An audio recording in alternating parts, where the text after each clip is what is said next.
Hello and thank you for joining me. I'm Heather Forgan of stampwithnellie.com. I'm an independent Stampin' Up demonstrator in the UK.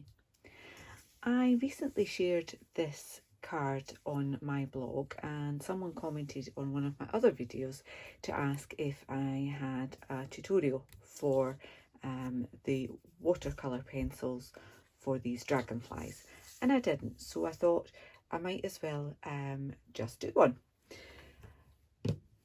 And I'll make a slightly different version of the card.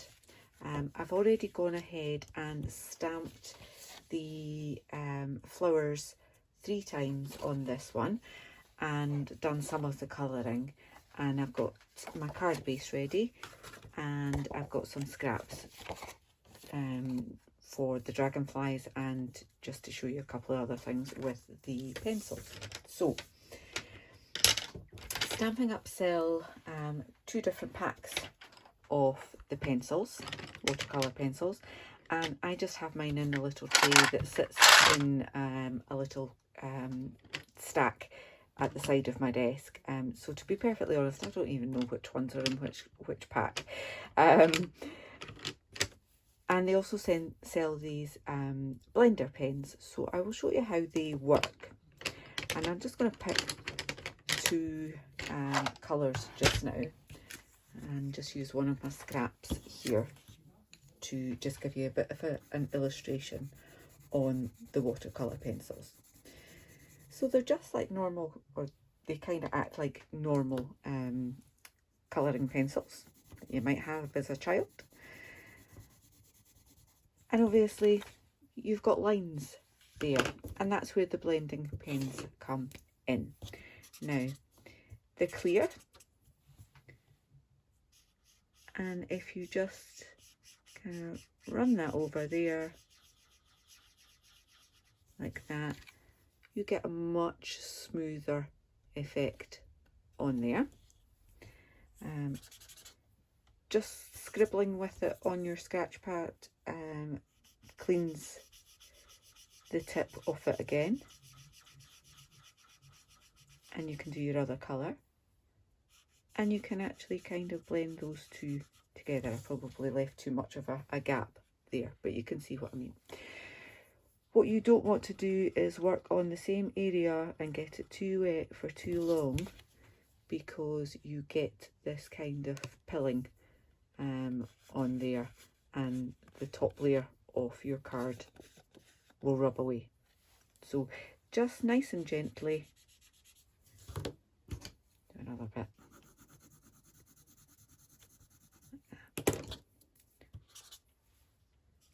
Nice and gently smooth it out without rubbing too hard and destroying your card. Okay, so that's how they work. As I say, I've already done quite a bit of the colouring on this, and because some of the parts are really small, you're just kind of adding a little bit of colour. So you'll see that I've got colour around about the stamped image rather than actually trying to colour in all of those tiny little petals on there. So I'll show you a couple of those other ones in a similar kind of thing, and it is just a case of adding a little bit of that colour around about, and then smoothing it out. Make sure you've covered the petals that are there, like so. Okay, and again, just cleaning off that colour there. So for the green parts, you've obviously got a stem there. What I tend to do is just very gently take my pencil along that line. And again, it just gives the suggestion of colour for that stem. You don't have to be precise. That's the good thing about watercolouring of any kind, is that, you know, it's very soft and it's very gentle and it's not particularly precise. So what I tend to do is to add colour, all the same colour first. So do all my leaves first and then come back in and do, oops, sorry. And then come back in and do the next colour and so on and so forth. Now, you don't just have to have one colour, you can add a little bit of a second green in there for a bit extra definition, like that. And then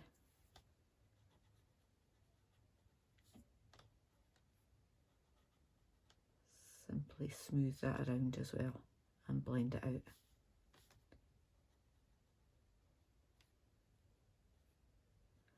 I don't go over the pencil line on the stems because it's too fine and I would just end up bleeding the colour out.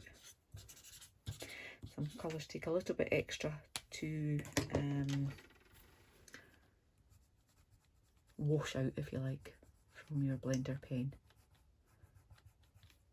So I'm not even going all the way down to the bottom of those.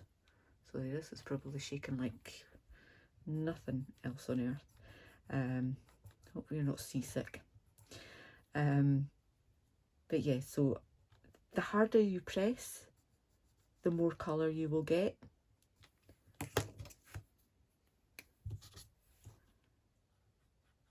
And the more intense that colour is.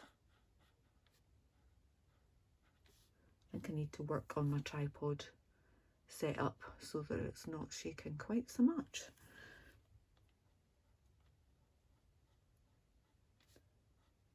Hopefully you'll bear with me while I do that. Okay, and then because I put a lot of colour on that, it took a little bit longer to take off. Just adding in some of the pumpkin pie on there. Smooth out a little bit.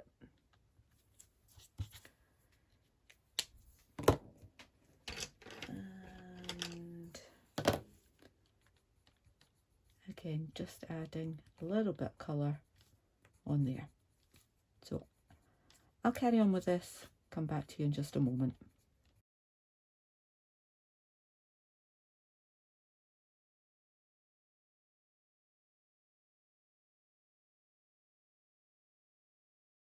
Okay, so didn't make the best jobs of that, trying to do it in a rush, but put that to the side, and now I'll actually do the dragonflies.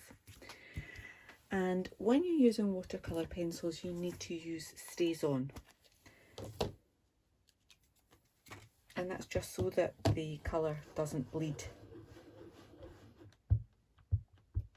Your ink doesn't go into your colouring and vice versa. So I've got that one, and there's two in this set. So this is the Dragonfly Garden stamp set that I'm using. So you've got these two there, and you've got pieces that you can use to colour as well if you just want to stamp and colour. So one of these guys has a solid body and the other one doesn't. There we are. Get rid of that. Now, when you use Stazon, it has this little plastic cover, and it does say do not discard, so you just slip that back over the pad and that just keeps it nice and inky, doesn't let it dry out. But when you use Stazon, you need to use Stazon cleaner to clean your stamps. So I'm going to set that to the side so I don't get anything on it. Now this isn't the Stampin' Up version because I already had this before I joined Stampin' Up, so it basically just dilutes that ink, I use a kitchen towel to then mop up that diluted ink. Okay. And if there's any bits that I think I've missed, I can kind of go back over them like that. Tap that off, and then I would clean my stamp with my Stampin' Scrub just as normal. So I'm just going to do that. So your Stampin' Scrub has two sides to it, a wet side and a dry side. Couple of sprays of Stampin' Mist, it's called rather, not Stampin' Scrub, that's the machine, that's the tool you're using. And then dry it off on that side there. Okay, perfectly clean.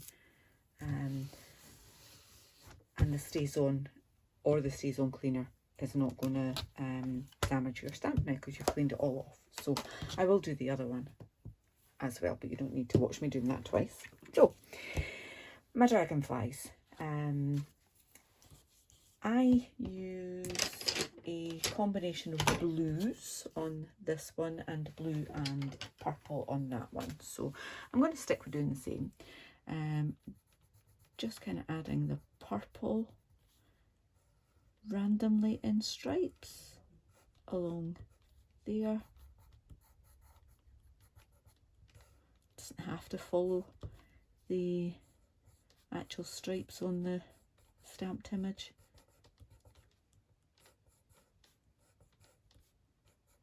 Like that. And then I used a blue. This one's Night Navy I'm using this time.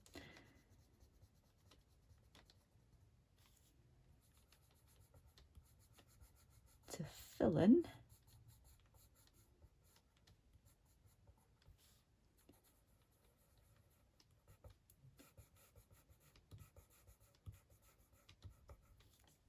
And don't worry if you leave bits, because you can come back and add bits later once you've done your blending of it as well. Okay. Again, just make sure that my blender pen is clean.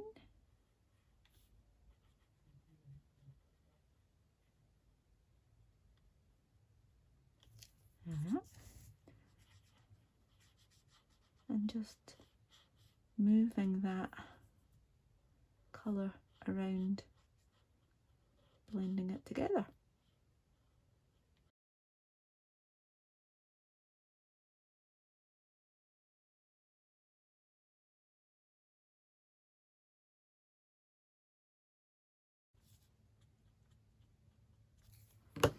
So as I say, if there's any bits that you kind of think could do with an extra bit of colour, you can just go and add that in.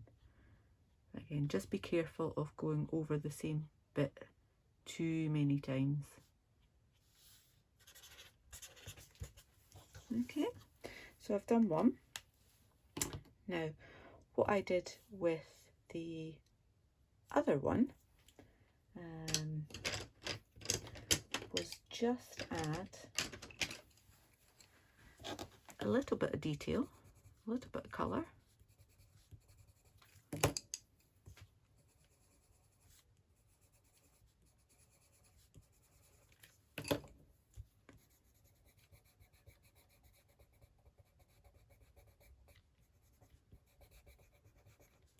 Because I'm not going to punch out all of this.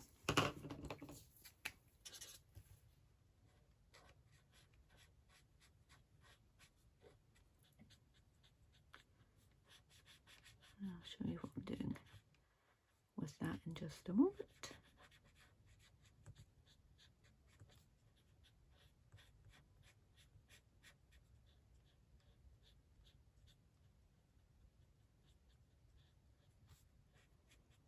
Okay, and I'm bringing in my Dragonflies punch, and the one that I've fully coloured rather. I'm just going to line up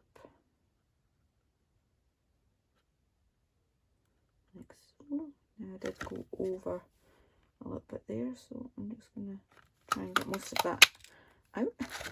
And as you see, it punches that large one, and it also punches a little one as well. So I am going to use the little one. Now I did use the other one the last time.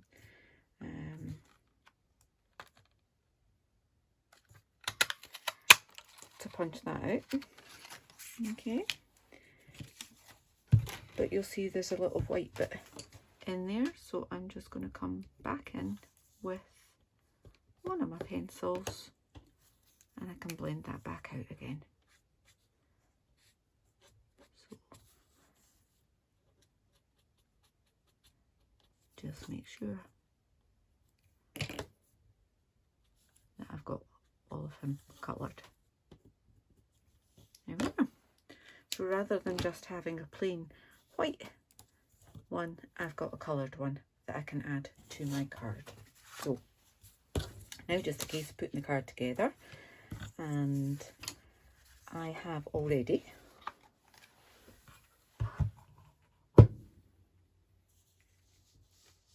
taken 2 pieces of this, what's it called? Braided linen trim, which is in Mossy Meadow. Just I stamped my sentiment in Mossy Meadow as well. So yeah, I've already gone ahead and tied that in a bow, and I'm just going to secure the ends of that on the back. A little bit of tin tape.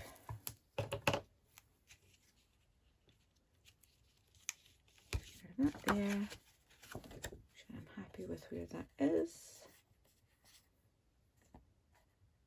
and get it straight-ish, and another little bit of tin tape just to secure that in place.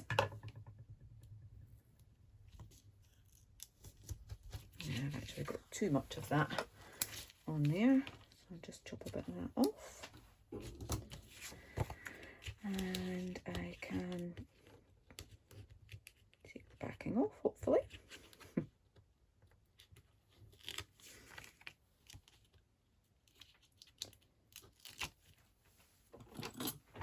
Add glue. Right the way around.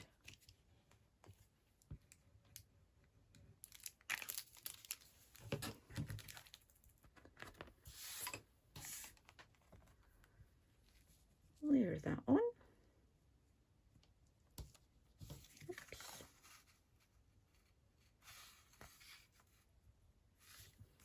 I think with having the extra stamping on this one, it does make it a lot more clear that it is a layer and not just stamped straight onto the card base. And I'm just gently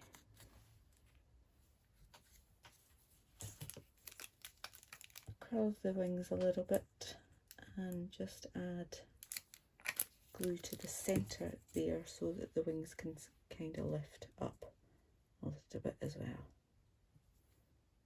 like so. And you could do the same with the tail so that the tail has a little bit of a lift too. And then the little one, same again, just gently folding it in the middle, a little bit of glue down the centre, and we can pop him in there like so. And my final touch, just because I love them so much, is one of these absolutely gorgeous little ladybug trinkets, and perfect size just to pop on with a mini glue dot like so. And I'm just going to hide him in that little corner there, and there we have it, a messy grid mat, and 2 watercolor pencil Dragonfly cards. I hope you've enjoyed this video. If you have, please give me a thumbs up. There'll be a link to my blog post in the description bar below. You can get all of the dimensions and the products that I've used in this card. If you're new to my channel, please do click on the subscribe button to come back and watch my next video. Until then, take care. Bye bye.